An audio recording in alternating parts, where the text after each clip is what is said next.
Malunkyaputta Sutta to Malunkyaputta, Samyutta Nikaya, SN 35.95, translated from the Pali by Thanissaro Bhikkhu.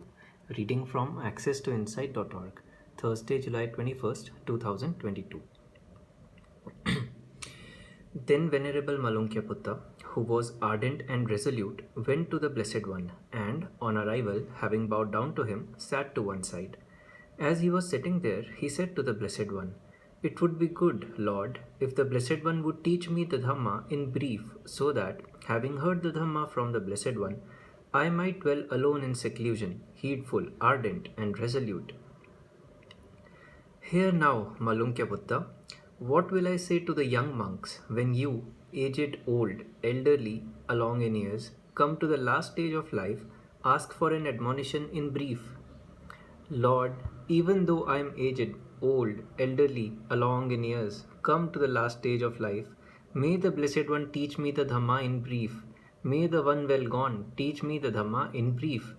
It may well be that I will understand the Blessed One's words. It may well be that I will become an heir to the Blessed One's words. What do you think, Malunkyaputta? The forms cognizable by the eye that are unseen by you, that you have never seen before, that you don't see, and that are not to be seen by you. Do you have any desire or passion or love there? No, Lord.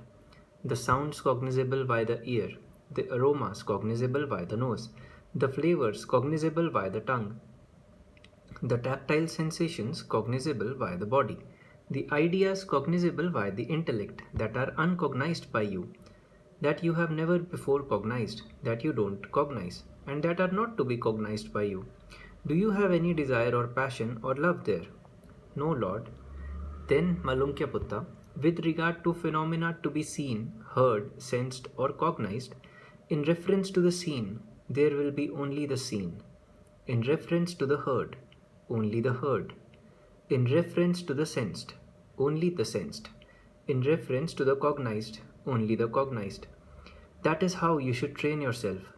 When for you there will be only the seen in reference to the seen, only the heard in reference to the heard, only the sensed in reference to the sensed, only the cognized in reference to the cognized, then, Malunkyaputta, there is no you in connection with that. When there is no you in connection with that, there is no you there. When there is no you there, you are neither here nor yonder nor between the two. This is the end of stress.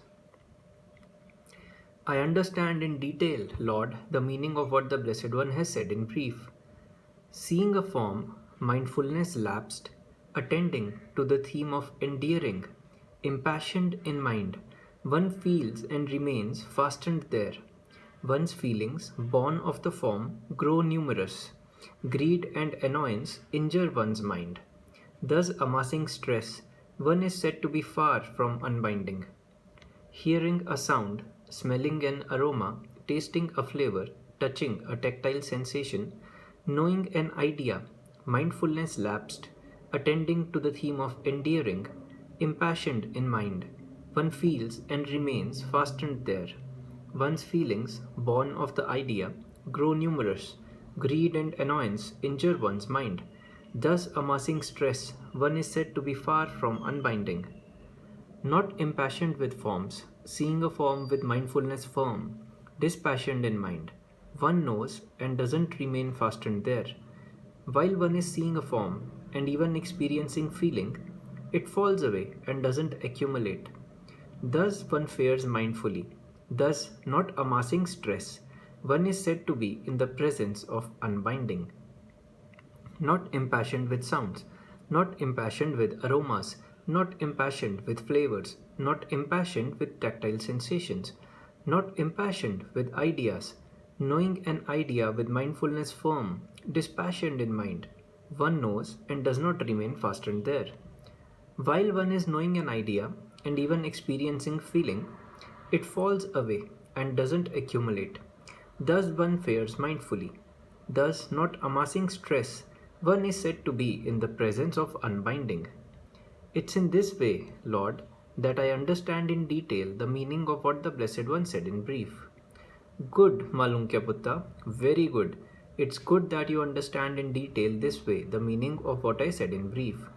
The Buddha then repeats the verses. It's in this way, Malunkyaputta, that the meaning of what I said in brief should be regarded in detail. Then Venerable Malunkyaputta, having been admonished by the admonishment from the Blessed One, got up from his seat and bowed down to the Blessed One, circled around him, keeping the Blessed One to his right side, and left.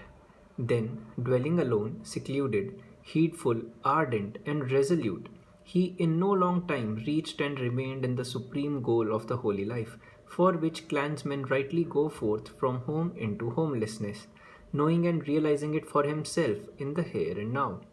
He knew birth is ended, the holy life fulfilled, the task done. There is nothing further for the sake of this world. And thus Venerable Malunkyaputta became another one of the Arahants.